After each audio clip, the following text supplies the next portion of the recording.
This is Escape Room Pleb, though some call me Pleb from the Escape Room Files, and welcome to my pseudo guide and walkthrough of Dark Souls 3. I'm playing the Fire Fades edition, which is the basically re-released version of the game that has all the DLC on disc, with maybe an update or two that needs to be installed.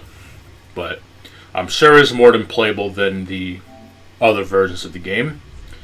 I would recommend picking Mercenary, as it has the Sellsword Twin Blades and has the highest dexterity, which will be important, and of course the Young White Branch, which will save you a trip later on.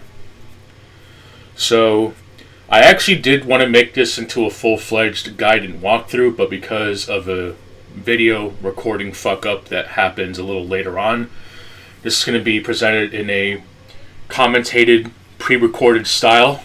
And I'll have an alternate version without the commentary, if you wish to view that for whatever reason. Fucking weirdos, to be honest.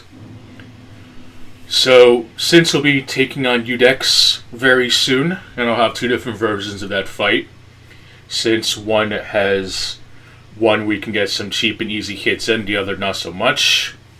You want to make sure you just have your Sellsword Twin Blades, because we won't really be using the shields that much.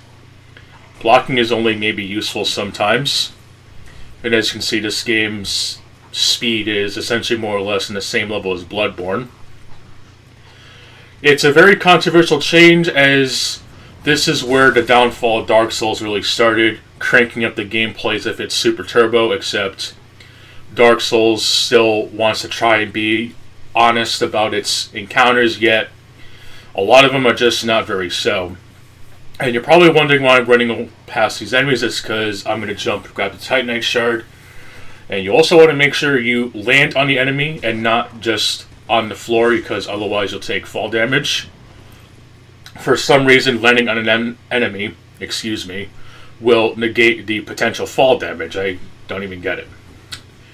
Now, with Iudex here, you want to pull out the sword and then get your L1 button ready, which when you two-hand weapons like the Sellsword Twin Blade, you'll use both of them at the same time. And even with this weapon alone does disgusting damage, and it's not even at its full potential. The potential hasn't even started, and it's already doing a monstrous amount of damage. I'll leave a number on screen as to how many times you should hit this dude, and definitely keep your eye on the stamina meter, the green one, so that you can see just how much damage you can output, since when enemies are stunned in this game, you'll do massive damage, especially towards Iudex. Using the club as the deprived class is actually also ideal, as you can dish out a lot of damage with the ability that weapon comes with, which unfortunately the skill arts are just not as ideal, but I guess they can be interesting, but a lot of them are just really stupid. Even parrying is locked to such abilities for some shields for some reason. Don't expect any high gameplay of that caliber. I'm not really a fan of such techniques, and I can barely get parrying down to begin with, especially in this game, but there will be plenty of other tactics that you can use, as I nearly get ambushed by collecting that firebomb and the fading soul that the enemy dropped. They do have a chance to drop a chime, but that's about it. They're not worth fighting. They give very little souls. You can also use the firebomb there if you want to use it on Iudex, but it isn't really necessary. My god, this game is like Fred Durst all over again. Rolling like nobody's business. But yeah, if you do get a hit, you want to make sure you rest at the bonfire. I'm not going to be resting at certain ones, and I'll explain why later, but whenever you rest at any bonfire for the first time, you'll get the rest gesture. I'm going to try to go for all of them except for one, which again, I'll explain later. A lot of these can only be explained with I'll explain later, because a lot of them would kind of end up spoiling certain parts to later. But anyway, if you should die for a reason, you will have to fight Iudex as he's getting up, but the strategy is still more or less the same. Don't use any other attacks besides two-handing the Sellsword and heading left bumper, the L1 button, or whatever button is on PC that does the two attacks for one hit, I guess. I also do slightly worse here. I also did make a whole new characters to make sure that I can show the process of fighting this character if you were to somehow mess up on the pulling the sword and getting a couple of cheap hits. Iudex also does transform into this giant puss of man, which just goes so underused that it's not even funny. But you can apparently parry the halberd attacks, but again, I'm not going to bother with that. But this dude is just a pushover, and I really hate how they make you fight him in New Game Plus. My idea of a Iudex fight of this caliber is that if you were to no damage him, he would transform into his champion Gundyr phase, get all his health back, and, well, we just jump off because that character is no more. So now we're going to be heading to not Firelink Shrine. We're going to be doing some looting. There isn't really much resistance here, which is kind of weird.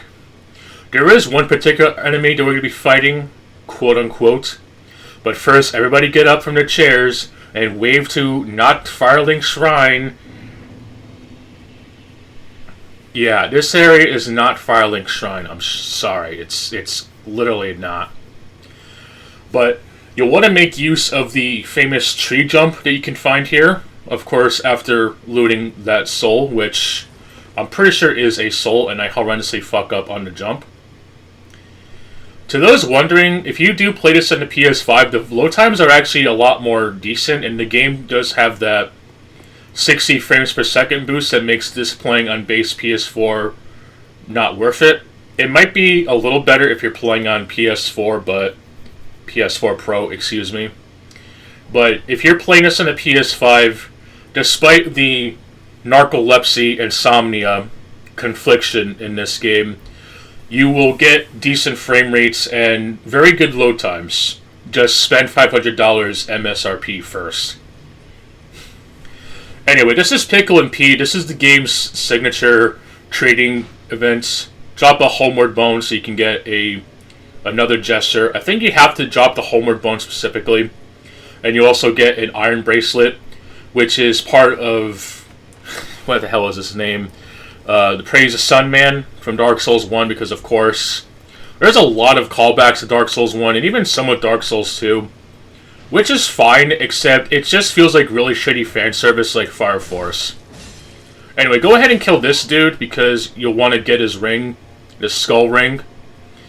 And whatever you do, do not kill the Andre or even the Shrine Maiden. Obviously, you don't want to piss off Andre if you kill the shopkeep, and of course killing Andre, well, you're basically screwed if that happens, because he is the only character in the game that will upgrade your shit.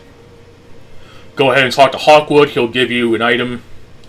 You can fight him early on, but obviously it's not recommended, and the item he does drop he'll give you later anyway, and he's also tied to an optional side quest later on. But go ahead and reinforce the Estus shard that you found early, which you would normally have to get that later on with a key.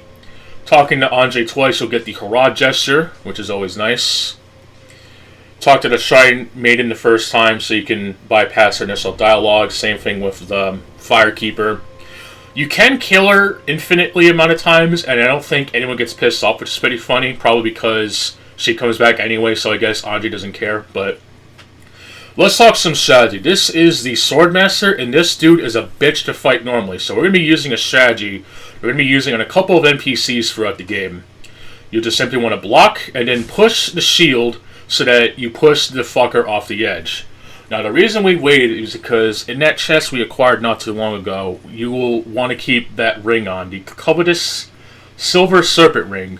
This will essentially increase the amount of souls you get from each kill. You will pretty much want to have this on mostly at all times so that you can gain some extra souls, which means more levels to spend on, well, leveling or whatever equipment you're going to want to need. That is an Ember. You are given one every time you beat a boss if you're not already Embered, but as with the Human Effigy mechanic in Dark Souls 2, and of course the Humanity mechanic in Dark Souls 1, you don't want to be wasting them.